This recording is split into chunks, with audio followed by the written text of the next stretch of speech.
déjà, on a déjà commencé à discuter, donc. Mais oui, il y a comme cette ambiguïté de la vie réelle et du film projeté. Il y a Mhm. continuellement cet aller-retour qui est assez étonnant. Euh,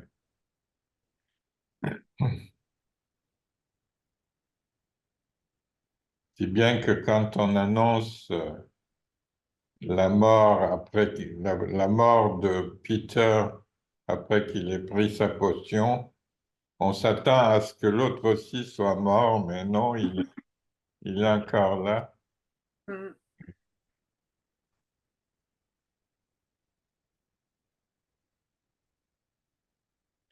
Mais je me rappelle plus quel film j'avais vu de Gilles Carle où il y avait une scène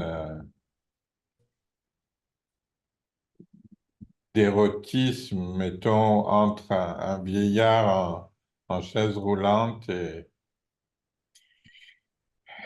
une jeune qui se trouvait être Carole Laure, qui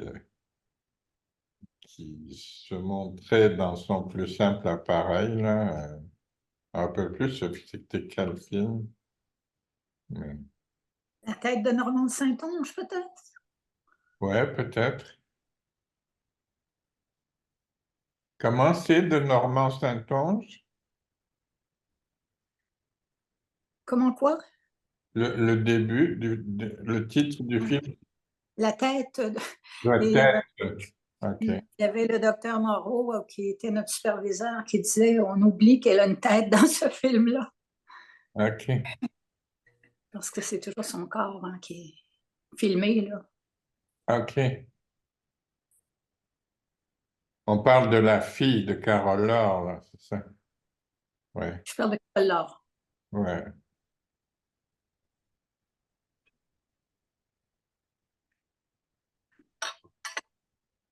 L'autre jour, d'ailleurs, j'étais sur la rue, en tout cas, Laurier, et puis je me trouve face à face avec Carole Laure, et j'ai envie d'aller lui dire bonjour et de lui dire, ben, je vous ai vu toute nue dans le film,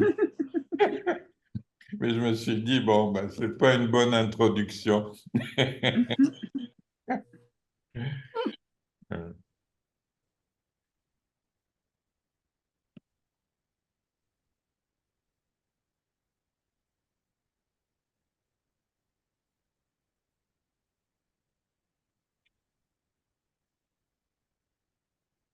D'ailleurs, il y a un passage dans le film où euh,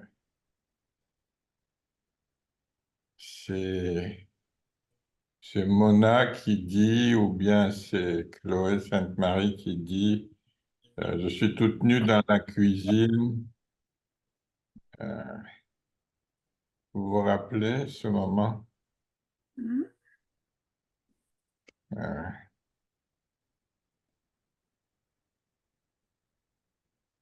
mais j'ai pas vraiment pu faire des liens à partir de là.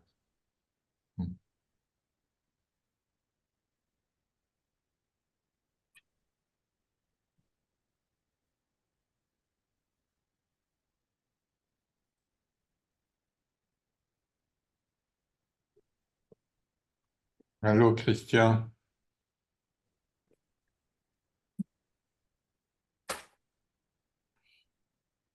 Allô, Christian. Allô? Bon, écoutez, on pourrait y aller de nos associations libres, parce que j'avoue que j'ai eu du mal avec ce film. J'étais pas, j'ai rien de prêt vraiment. J'ai pas pu vraiment dégager une analyse. Alors, il va falloir qu'on le fasse ensemble.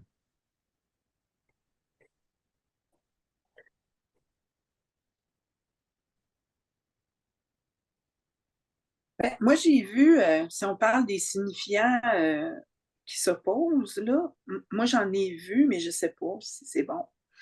Dans le sens où, bon, il y a la vieillesse, il y a la jeunesse, il y a la maladie, la santé, la mort, la vie,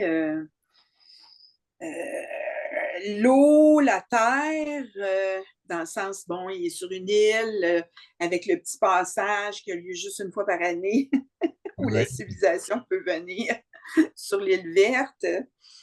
Bon, c'est ça que j'ai comme regardé, là, mais je ne vois pas bien loin avec ça. Ouais, c'est comme ça que ça commence. Il faut rassembler les morceaux un petit peu. Je connaissais absolument rien, ni personne dans ce film-là, mais moi j'ai aimé les peintures. Mm. Les peintures elles m'ont rappelé des peintures de naïfs haïtiens aussi. Hmm, Bon, il n'y a ouais. pas il y a pas du tout de lien ni de rapport, mais bon, ça c'est plus personnel. Mais j'ai trouvé que les peintures étaient très bien mises en valeur. Après ça, les liens, ben, j'en ai pas fait. C'est vrai qu'il y a une peinture qui est, en tout cas, moi, qui Ouais. est marquante, celle-là où Chloé explique que ça représente des crises de Parkinson pour Gilles Carle, là, où là, il se montre avec, il a dessiné, il est vraiment, là, son visage est complètement halluciné, là, puis il y a comme un casque là, sur la tête qui fait comme si c'était une bombe qui allait exploser, là. C'était vraiment. Il y a énormément de talent, cet homme-là. Ben, je pense qu'il est-tu décédé, Gilles Carle? 2005, hein, oui, il est décédé. Il avait énormément de talent. Ouais.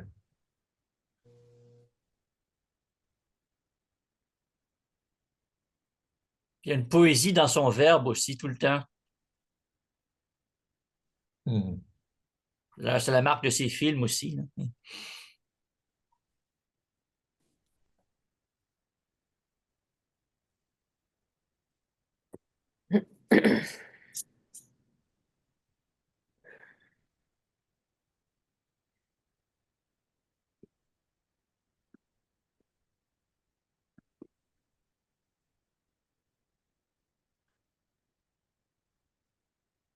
Moi, je me demandais si. D'ailleurs, j'ai trouvé, d'ailleurs, comme Hélène, très poétique ce documentaire. Enfin, je ne m'attendais pas à avoir enfin, je m'attendais vraiment à une esthétique de documentaire. Mhm. Voilà, quelque chose de très. Un peu moins sur la poésie, l'art, les couleurs. Parce qu'il y a ça aussi, les couleurs qui s'opposent.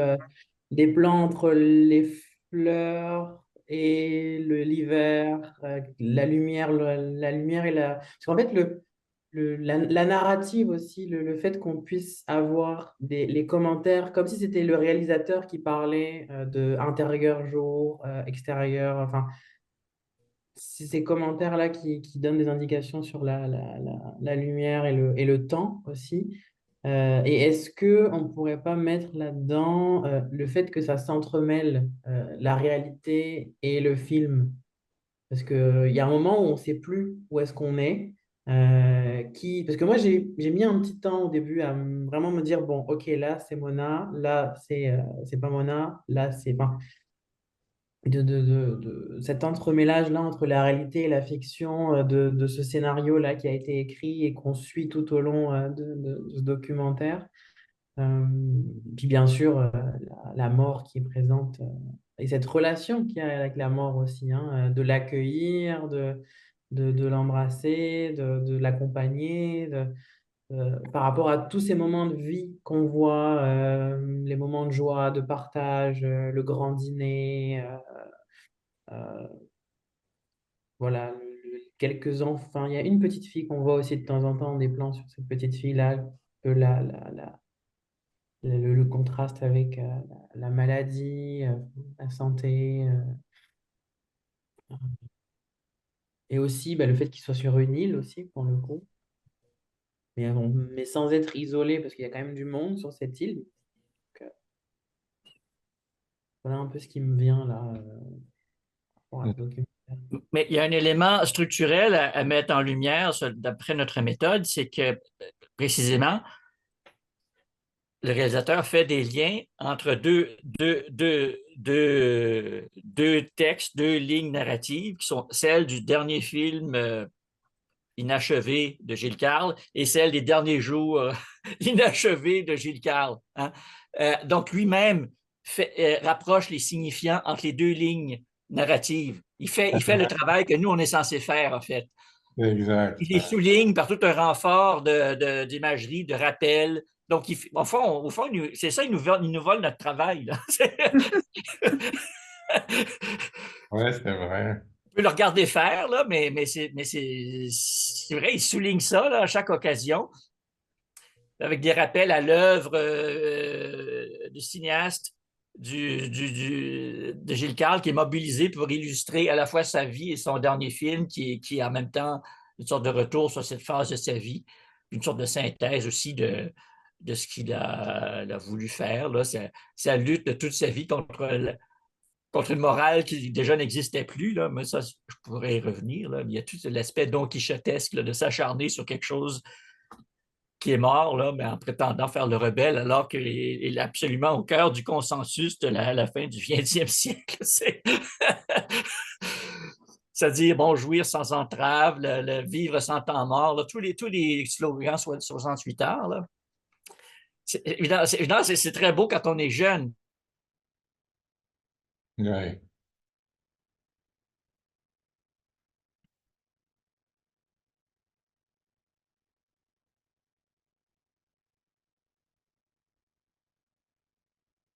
Oups.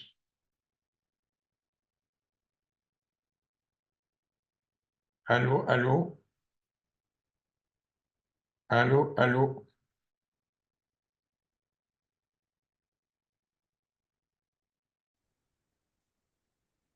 OK.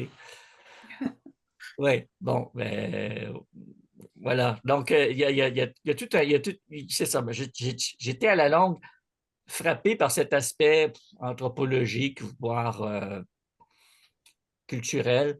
En fait, l'impression qui m'est venue, là, l'impression générale, ça laisse un goût ambigu dans ma bouche, comme si c'était comme trop sucré avec comme un arrière-goût faisandé. Là. Il y a une impression de trop en mettre, trop de surcompensation, il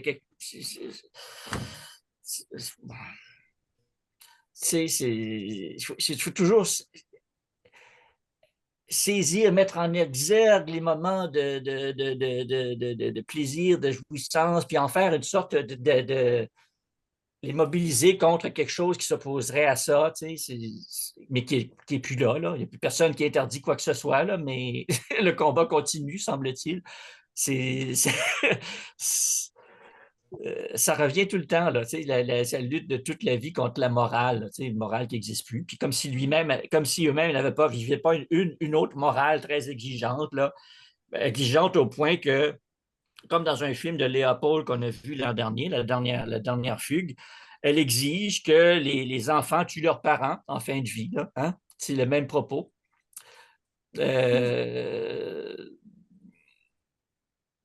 C'est pas du tout marginal, c'est une sorte de consensus là, de Québécois actuels.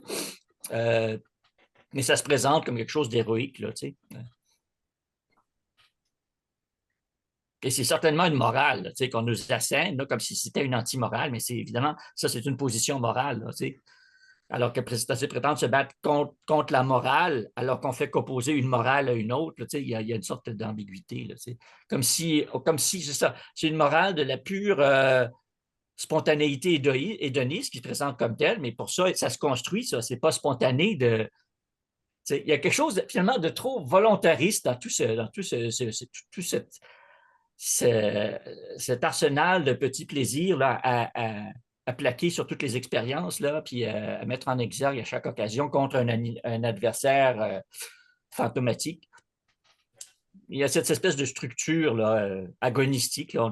On lutte contre quelque chose d'absent avec les armes du plaisir. Là. Bon, appelons, ça pourrait être la mort, mais en même temps, c'est la mort et la morale. Tu sais, c'est le calembour, là, mais il y a quelque chose là, une sorte d'animus, hein, c'est-à-dire une certaine hargne dans ce plaisir.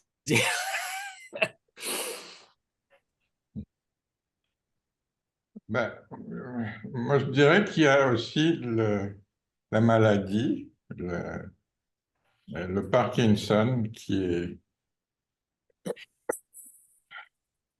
est présent et qui est comme une sorte d'inertie, hein, comme si le bonhomme, il est là, il aurait pu être autre chose, mais il est juste là, puis on sent euh,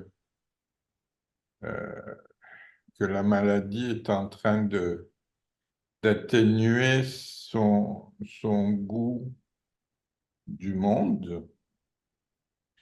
Et C'est ça, c'est pour ça qu'il faut le stimuler à chaque instant pour pas qu'il s'abandonne à la dépression, à la possibilité de la dépression. ou au moins à l'anesthésie. Je veux dire, il semble comme ça Ouais. ne plus rien goûter de la vie. Et Mm. alors, il y a Chloé Sainte-Marie qui est tout le temps là en train de lui dire, comme on ferait, tu sais, avec un Avec un bébé, là, oui, oui. enfant, puis Ouais. et, et lui, bon, de temps en temps, il réussit à sourire, mais on sent que c'est- ça lui a coûté tout son change là de sourire là. Puis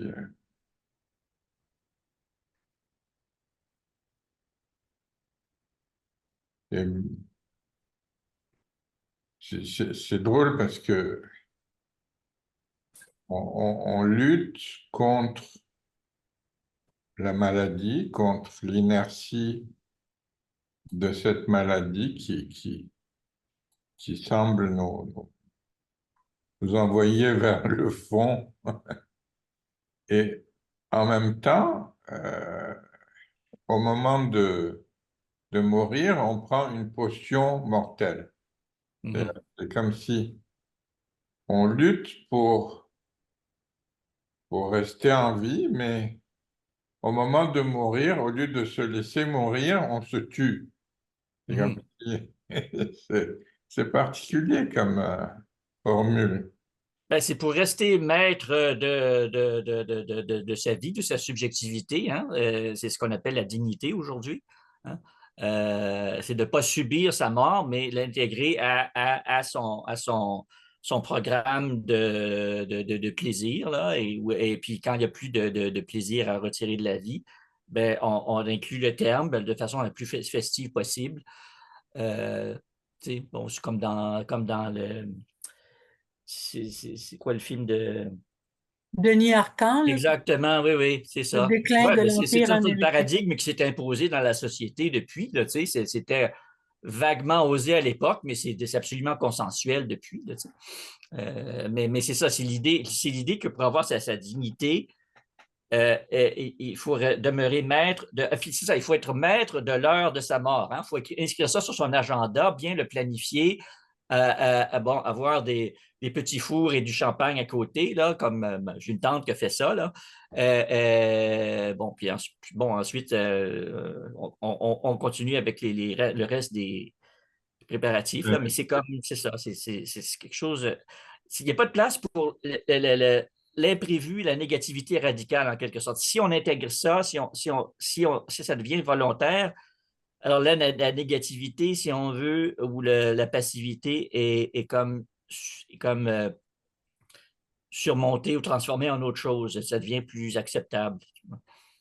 Ben, moi qui viens de vivre l'expérience de l'aide à mourir il y a à peine 2 mois avec mon père, Ouais. là, il était à l'hôpital, il dégradait, puis pour pouvoir accéder à l'aide à mourir, il faut rester en vie, il faut rester lucide, Ben il faut oui. rester... Mon père, il avait terriblement peur qu'il arrive quelque chose d'ici à la date, pourtant elle n'était pas très lointaine, parce que s'il était tombé dans le coma, c'est fini, là, on ne peut plus Oui. lui donner l'aide à mourir, Oui. c'est terminé. Là. Ouais. C'est vraiment paradoxal qu'il fallait oui. faire super attention à rester vivant jusqu'à la dernière seconde. Là. Oui, oui.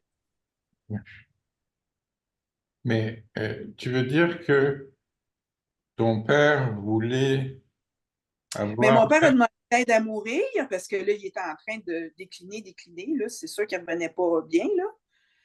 Mais même quand on le demande, là, jusqu'à la dernière seconde, hein, avant qu'on donne l'injection à la personne, on lui demande encore est-ce que vous avez changé d'idée peut-être là? Et si le moindrement, je ne sais pas, là, il avait essayé de sortir de son lit, il était tombé, puis il était tombé dans le coma, quelque chose, là, ben, il ne pouvait plus l'avoir, là, c'était fini, même s'il l'avait demandé, puis qu'il était lucide quand il l'a demandé. OK. Il faut qu'il soit lucide au moment où on le lui administre, c'est ça. Exactement. Il y a même eu, c'est drôle parce que c'est tombé un peu en même temps, il y a même eu un thème comme ça dans une série qui s'appelle Stat, je ne sais pas s'il y a du monde qui a suivi, là, où ça se passe dans un hôpital, où il y a une femme qui est atteinte d'Alzheimer. Elle ne peut pas demander l'aide à mourir, hein? On ne peut pas la demander avec l'Alzheimer. Mais elle est en début d'Alzheimer, elle, donc elle est en début. Et là, on lui diagnostique une maladie mortelle. Là, elle a la sclérose, je ne sais pas quoi, là, je ne me rappelle plus.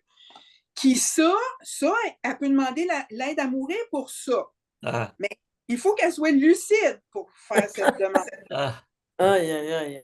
Donc, on lui demande, puis elle est lucide, mais il y a 2 médecins qui doivent passer. Puis là, quand les gens ont beaucoup de stress, sont très fatigués, les symptômes d'Alzheimer remontent. Donc, quand la deuxième vient pour lui poser des questions, là, elle n'est plus là tout à fait. Donc, le deuxième médecin a fait non, ça ne marche pas, je ne peux pas accepter ça. Finalement, ils refont un deuxième test. En tout cas, c'est un peu arrangé avec le gars des vues, bien sûr. C'est une série. Et là, elle lucide les deux coups. Et puis là, bon, ben, ils ont fini ça d'une manière évidemment très dramatique, puisque la madame, en attendant son aide à mourir, elle a eu un petit accès d'être perdue. Puis elle est sortie de l'hôpital, personne ne s'en est rendu compte. Puis elle est morte de froid en essayant de rentrer dans l'hôpital. ah, Seigneur. Oh, Quelle horreur! ouais. C'est comme la mère de Gilles Duceppe, La hein? pire des manières possibles par rapport à comment elle désirait mourir qu'elle avait organisé, justement, comme tu parles, Christian, un genre de party avec ses amis, du champagne et tout, là. C'était ça qui était prévu. Ouais. Oui, fait que ça, j'étais bien étonnée de savoir que jusqu'à la dernière seconde, il faut que la personne elle reste lucide. On devrait organiser avec TripAdvisor ou bien je sais pas quoi là, des voyages à Gaza, ça, comme ça Ah oui, pour les gens qui veulent mourir. Aïe, aïe, aïe.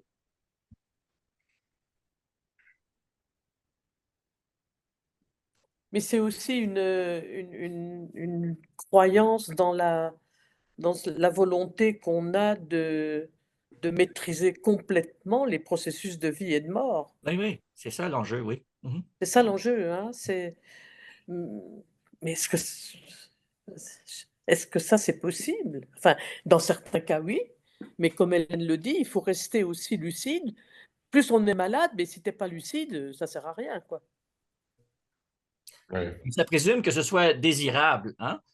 Et Ouais, il y a des situations culturelles et c'est pas forcément désirable d'avoir cette posture active envers sa mort comme par c'est ça, défaut. c'est ça. C'est- Mhm, mhm. c'est- Qu'est-ce qui a dû se mettre en place, C'est un peu une se présomption. défaire et se reconstituer pour que ça paraisse, que ça devienne un impératif, hein, que c'est une question de dignité, hein, et du sens de la vie, d'avoir le dernier mot sur sa vie, en quelque sorte. Dernier mot.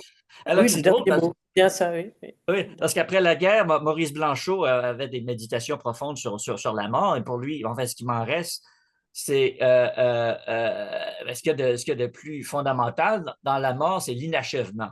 Hein. Parce qu'on peut pas terminer, on peut pas boucler la chose, les choses restent comme en suspens, là. On peut pas conclure. Et là, c'est le fantasme de conclure sa vie conclure sa vie du point de vue de la vie, alors que c'est la mort qui a le dernier mot, hein. Et alors, c'est cette espèce de jeu avec la mort qui essaie, au fond, c'est nier cette réalité de la mort comme inachèvement en essayant d'avoir le dernier mot avec elle. Oui. Et une C'est phrase, très présomptueux, ça, oui. Ouais. il y a une phrase qu'il dit dans le film à propos de la mort, qui est signée Gilles Carle. La mort, c'est quelque chose comme on n'a pas le dernier mot. Je ne me rappelle La fin plus. des rêves, je pense, il a dit. Oui? La fin des rêves, il a dit la mort, c'est la fin des rêves. Oui. Ah oui. Mais je pense qu'il n'a pas parlé de la mort, en fait, comme s'il y a un aspect philosophique, il y a une continuité à travers sa fille. Elle est pratiquement une copie conforme de vie, donc, comme si c'est un système de reproduction. Uh-huh. Donc, on parle toujours de la vie, il n'y a pas de mort. Donc, c'est juste le corps qui va s'éteindre, mais il y a l'âme, il y a la pensée, il y a la doctrine qui existe encore à travers sa fille. Et Et alors ça, c'est même, les constructions littéraires de Peter, enfin, artistiques de Peter McGill. Ça, c'est le fantasme de Gilles Carle, en quelque sorte. Il aurait voulu que ce soit comme ça. Donc, c'est intéressant que c'est son film met en scène, au fond, sa propre mort idéale, comment lui conçoit la mort, hein? Et c'est un peu comme tu dis, là. Ouais.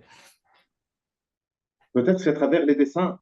Moi, je veux, si on parle de la mort, c'est à travers les dessins où il y a beaucoup d'angoisse, il y avait beaucoup de lutte contre la maladie, il y avait beaucoup d'anxiété. C'est ça dans les dessins, ça paraît énormément la mort. Mais réellement, il y a une continuité. Euh, Peut-être qu'il y a aussi une question, c'est le rapport aux Amérindiens, aux sauvages, je sais pas. Il dit quoi? Comment on les appelle? Je me rappelle plus, là. En tout cas, la mère de Mona McGill, c'est une autochtone. Peut-être ils ont dit autochtone, je ne me rappelle pas. Non, il a dit indienne. Il dit indienne? OK. Oui. OK. Mm. Et donc,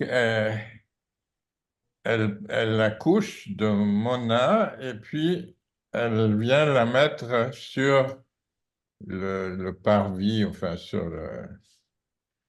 le perron de la maison de Peter.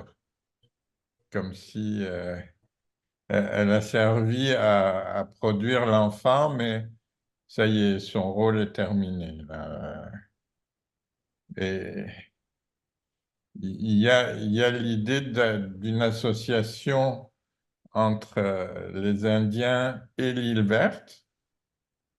Et enfin, les Indiens, il y a quelques allusions à leur présence à côté, juste à côté de la maison de Peter, en principe. D'ailleurs, à un moment donné, il y a Gilles Carle qui est soutenu par deux personnes, et puis Chloé Sainte-Marie qui est un peu à droite. Et là, il dit, il y a des Indiens partout ici, ou quelque chose comme ça, là, je ne me rappelle plus trop. Mais une allusion à une présence très forte des Indiens. Et bon, on peut penser, si vous voulez, que les Indiens sont associés un petit peu à la nature, à l'île. D'ailleurs, il y a cette espèce de jeu qui est que quelques personnages qui sont debout là ensemble jouent avec Chloé Sainte-Marie, qui consiste à trouver des noms d'îles de la région. Alors chacun vient avec le nom d'une nouvelle île. Vous vous rappelez de ce moment? Mhm. Et donc on dirait que l'île ressemble quasiment a un ventre rond de femme enceinte, mettons, quelque chose comme ça. Il y a quelque chose de ce genre dans l'idée de procréation et de mort. Il y a quand même l'idée que Peter et Mona se retrouvent sur l'île en fin de vie pour Peter. Donc c'était important. Ils ne se sont pas vus depuis 15 ans, mais il faut qu'ils se retrouvent sur l'île pour sceller quelque chose. C'est comme si Mona est née sur l'île et son père doit mourir sur l'île. Mhm. C'est bizarre quand même. Et après la mort de Peter, euh, l'île devient accessible à pied parce qu'on est le 31 juillet. Bon, euh, et on voit les gens parce que c'est le temps de la boîte, hein, le temps de la boue. Et quand c'est le temps de la boue et que la Lune, le Soleil et la Terre sont convenablement alignés, la marée est la plus basse de l'année et là, on peut se rendre à l'île. Il y a comme un moment de grâce qui fait que on peut aller sur l'île. Ben, appliquons à ce moment-là, tu as un peu des éléments de ta méthode, là, parce que c'est un moment où les signifiants oppositionnels cessent de l'être. Ils peuvent se conjoindre. Hein? Bon, tu as les as, si on veut. Tu as, l'eau et la terre, où tu as un nouvel élément qui est la boue, mais qui en même temps, qui en même temps permet, qui ça, qui permet de marcher sur l'eau, en fait. Hein? On peut à la fois marcher comme sur la terre et être dans l'eau. Hein? C'est un moment magique qui aussi euh, rompt l'isolement, c'est-à-dire le fait d'être île, hein, isolant. Hein? L'opposition entre île, l'isolement et le continent ou au lieu le gros de la vie. Hein? Donc, c'est un peu rompre l'isolement de la Parkinson là, qui en sert dans son propre organisme tout figé et le continent plus vaste de la vie. Il y a un assouplissement de la frontière où ce qui s'opposait devient soudainement poreux, tu vois. Donc, il y a cette dynamique-là là, qui entre en jeu dans cette belle image poétique et symbolique. Sans compter que la scène d'avant, c'est la scène où Peter rentre dans les temps pour mourir, Ah ah, alors que la scène d'après, les gens rentrent dans le fleuve et ne hein, pas au contraire, mais ah se rendent jusqu'à l'île. ah, hein. C'est quand même particulier comme... euh, C'est comme si en allant au-devant de cette dissolution dans l'eau, il faisait de l'eau un pont ouais. entre les êtres, hein, que d'autres même peuvent emprunter. Puis bon, c'est un peu grâce à lui. Et puis, donc, il crée cette espèce de pont ou de ponton qui est à la fois de l'eau, mais permet de franchir l'eau, qui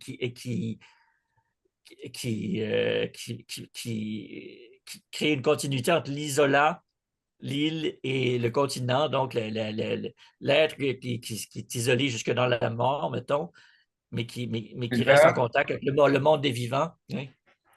et n'oublions pas que quand Peter meurt, il y a un mouvement ascendant Oui, où Peter s'élève vers le ciel et il rencontre Mona qui, elle aussi, oui, s'élève vers le ciel. Donc, il y a comme une oui, il y sorte a toute de une cosmologie transcendance. là, qui est intéressante. Oui, oui. Oui. Bon, je ne sais pas qu'est-ce qu'on peut en dire, mais Oui. il y a comme une transcendance qui semble surgir là, comme ça.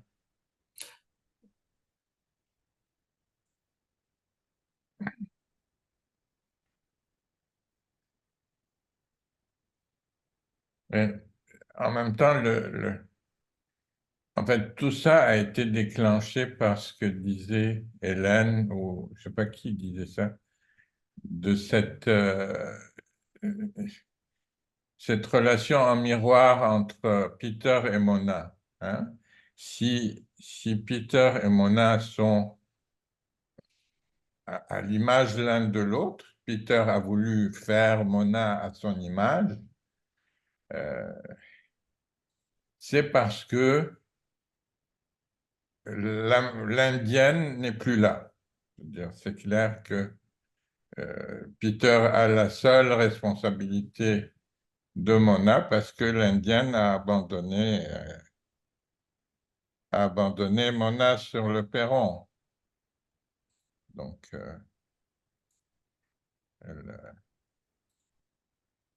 comme si,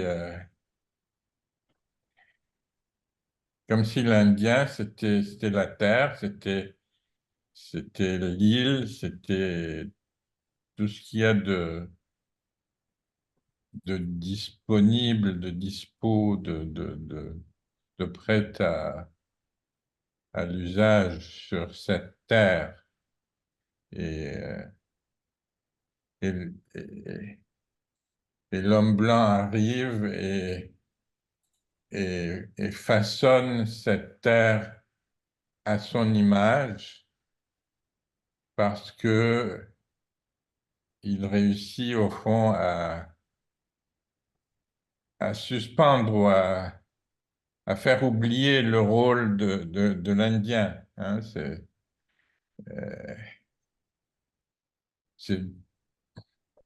au fond la définition même de la colonisation. Là, c'est le, le- le colon qui arrive, qui façonne la terre à son image, parce que euh, le troisième terme, qui est la terre, eh bien, il lui donne du bénéfice euh, sans réclamer son dû, sans demander son reste. Hein, et la terre, oublions les Indiens, parlons de la terre. La terre nous donne, euh, nous donne des bénéfices parce que on est capable de l'exploiter et elle ne nous demande pas une récompense pour ces bénéfices qu'elle nous donne. Elle, elle est entièrement soumise à notre volonté et elle, elle est neutre, elle est passivité maximum, comme aucune exigence. Elle n'est pas la fille de quelqu'un qui pourrait me donner cette fille pour que je l'épouse et que je l'engrosse et que je fasse des enfants avec elle. Elle n'est la fille de personne, aucun père ne me la donne. Je prends possession d'elle parce qu'elle est là, elle est sauvage, elle est sans, sans racines. Mais là, je délire un peu. Mais bon, c'est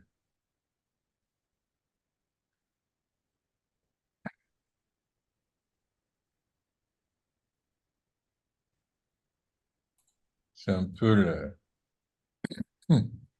le mystère de la colonisation, au fond. Et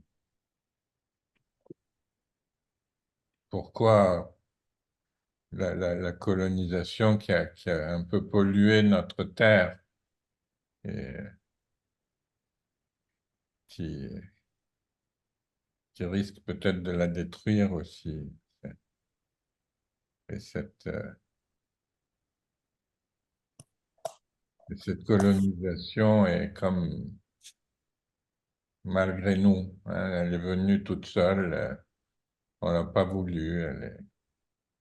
Mais bon, je suis sûr que Gilles Carle et Charles Binamé n'avaient aucunement cette idée dans la tête,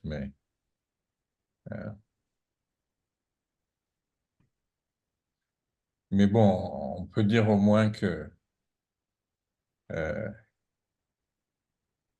dans les autres films de Binamé, il y avait une femme enceinte, toute seule avec son enfant. euh,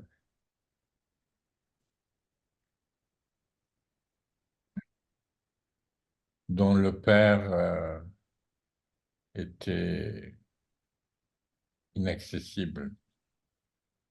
Donc il y a déjà chez Binamé ce lien particulier à l'enfant, ce lien imaginaire particulier avec l'enfant que je n'ai eu avec personne.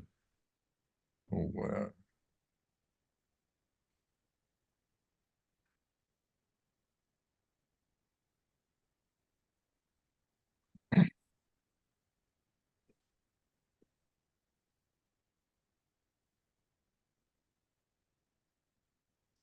enfin, comme une dérive là que. Ouais.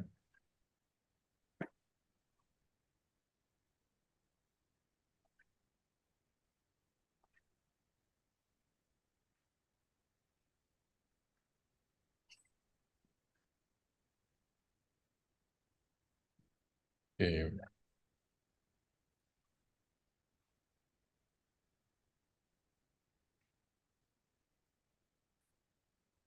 c'est cet écrasement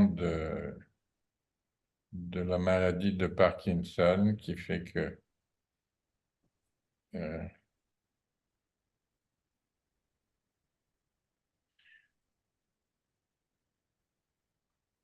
il n'y a plus de sensibilité possible.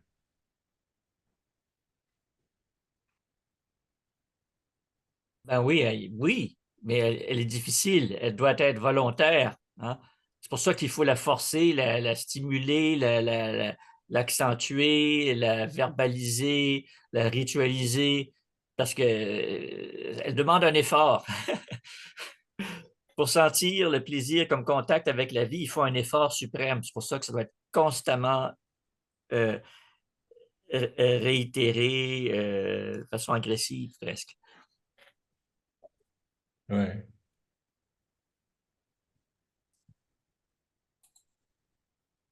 Mais à travers le film, comme s'il y a une mémoire collective qui peut lutter contre le Parkinson ou les maladies dégénératives.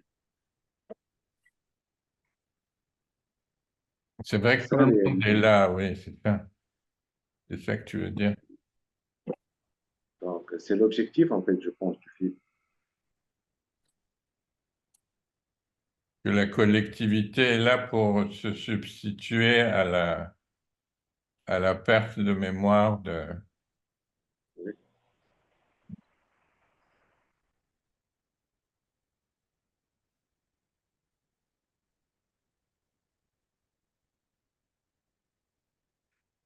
dont on rappelle ce que Gilles Carle a fait jusque-là, ses poèmes, ses scénarios, tout ça, comme pour contrer, c'est vrai.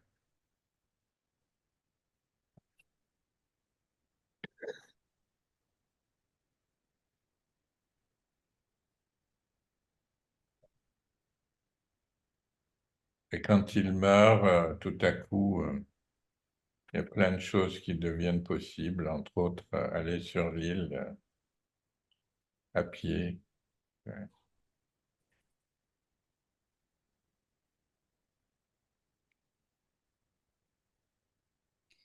Il y a un autre truc aussi dans ce qui nous parle du Parkinson, qui est que il reste très lucide intérieurement, mais que la médication qu'il doit prendre pour contrôler le Parkinson le rend, il y a des hallucinations, là. Donc ça fait que ça, d'une certaine façon, puis ça a l'air d'être assez troublant. Au début, c'est drôle, là, parce qu'il voit des infirmières sexy, mais après ça, ça n'a pas l'air d'être très drôle, là. Puis on le voit un peu aussi dans ses peintures, ça, ce côté-là, là, des hallucinations. Et c'est quand même paradoxal. Oui.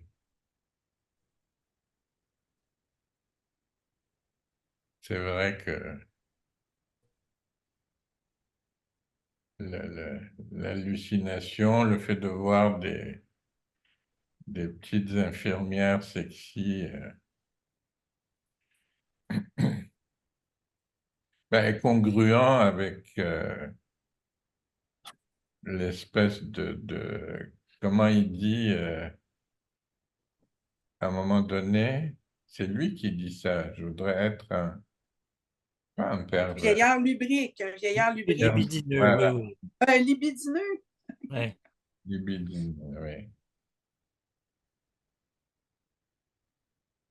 Donc, au fond, il devient libidineux pour contrer l'inertie de son corps, en fait.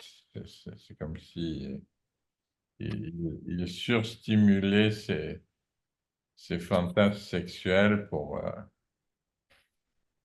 réveiller, pour réveiller les morts, comme on dit. Voilà.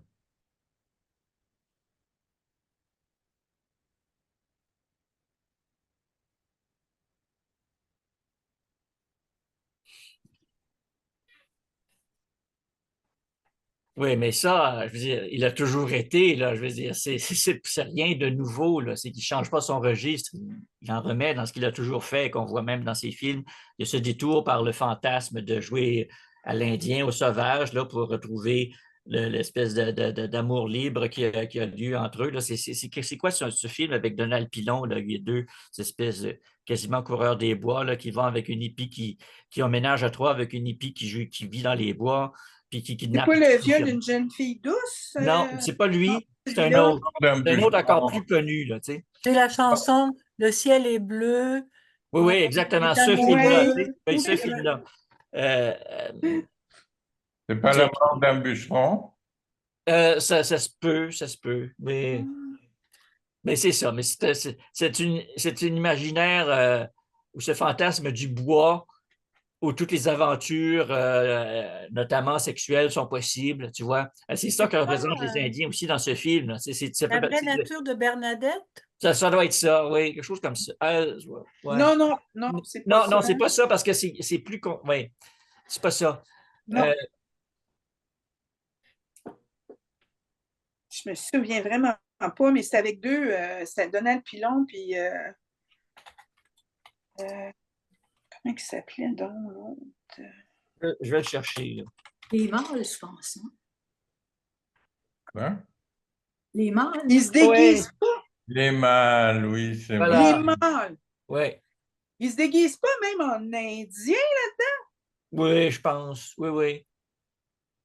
Avec la fameuse chanson d'Isabelle Pierre, là. Oui, oui, je vois ça. 71. 71. Oui.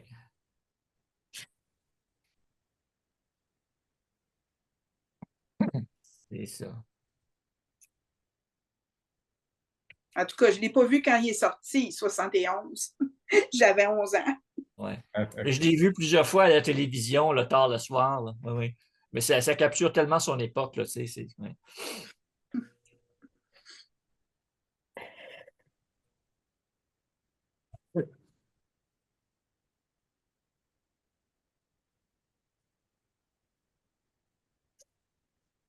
En fait, c'est vraiment un film un peu difficile à cerner, vraiment. C'est le fait que ce soit un documentaire, le fait que...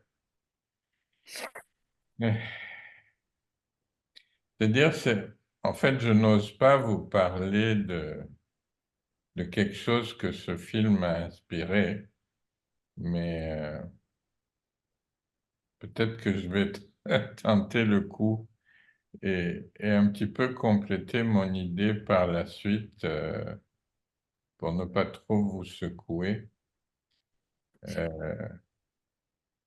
C'est l'histoire, vous savez, d'un des paradoxes de Zénon d'Élée, où vous avez la tortue qui avance de façon continue, et puis Achille qui essaye de la rejoindre. Mais Achille, il doit tout le temps s'arrêter pour voir si vraiment il l'a rejointe ou pas. Et à chaque fois qu'il s'arrête pour vérifier s'il a rejoint la tortue a déjà avancé déjà un petit peu. Donc il faut qu'il reprenne son parcours et ainsi de suite. Et donc on a d'un côté une tortue qui avance de façon continue et de l'autre côté on a un bonhomme qui court, puis qui s'arrête, qui court, puis qui s'arrête, qui court, puis qui s'arrête. Et, euh, et les deux champs, si vous voulez, ne parviennent jamais à se toucher vraiment, parce que Achille n'arrive jamais à atteindre la tortue, parce qu'elle a toujours un petit peu d'avance sur lui. Alors, c'est un peu cette idée qui m'est venue quand on compare dans ce film entre la vie de Gilles Carle qui se poursuit comme ça, et puis au-dessus, on a le scénario de Peter McGill qui essaye de se superposer à la vie de Gilles Carle sans vraiment y parvenir, hein. Même à la fin, quand on s'attend à ce que les deux meurent en même temps, mais ils ne meurent pas en même temps. Gilles Carle a quand même un petit peu d'avance sur Peter McGill. Il est encore vivant, même quand Ben, Peter c'est Peter McGill qui meurt avant. C'est Peter a, McGill qui a de l'avance. qui a de l'avance, oui, dans le fait qu'il est mort, oui. Enfin, moi, je pensais autrement, hein, que Mhm. de l'avance en Mais, restant. mais vers la fin, il y a quand même, on dirait que Chloé puis Mona fusionnent, hein, quand elle parle que quand elle a lu que Mona faisait pousser des fleurs, elle a décidé de faire la même chose. Puis qu'elle fait le parallèle que Mona, je me souviens pas qu'est-ce qu'elle faisait comme travail, mais qu'elle devait partir. Ah oui, elle faisait des spectacles, ou en tout cas, il fallait qu'elle parte en tournée. Puis que quand elle Du revenait, piano, du piano. ah, du piano, OK. Puis donc, elle faisait le parallèle qu'elle aussi, elle partait chanter en tournée, puis que quand elle revenait, elle avait découvert qu'aller vers les fleurs, ça l'apaisait, qu'elle comprenait maintenant pourquoi que Mona avait fait pousser ces fleurs-là. Fait que c'est comme si, un peu vers la fin, Chloé fusionnait avec Mona. Oui, c'est vrai.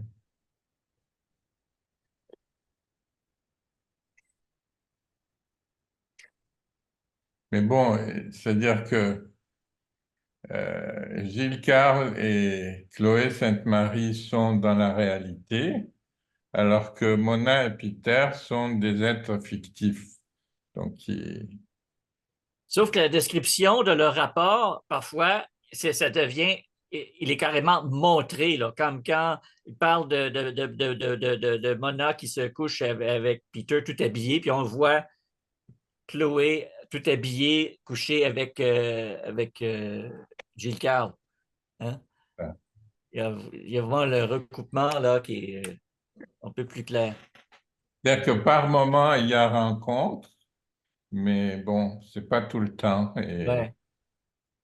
on sent que la tendance aurait été que les deux finissent par se confondre, Mais bon, ça n'a pas été le cas. Et ça introduit une dimension incestueuse aussi, hein, dans le rapport avec Chloé, qui est tellement plus jeune, hein. C'est ça. Parce que de fait, dans la vraie vie, là, en dehors du film, Chloé a effectivement vécu avec Gilles Carme. Elle a vécu les dernières années de sa vie avec lui. 22 ans au moment du film, hein, ensemble. Oui. Elle,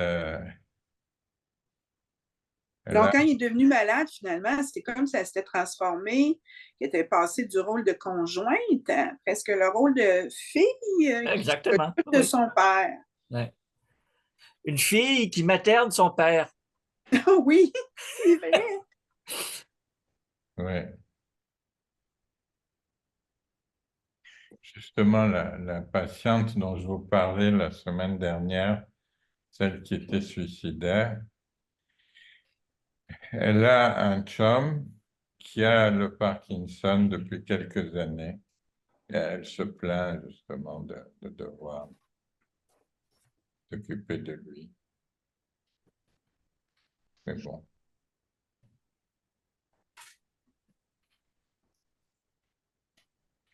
C'est un film qui nous a coûté un certain effort, je trouve. Oui, tous les étaient déjà mâchés, mais ça rend les choses encore plus difficiles. Absolument, absolument.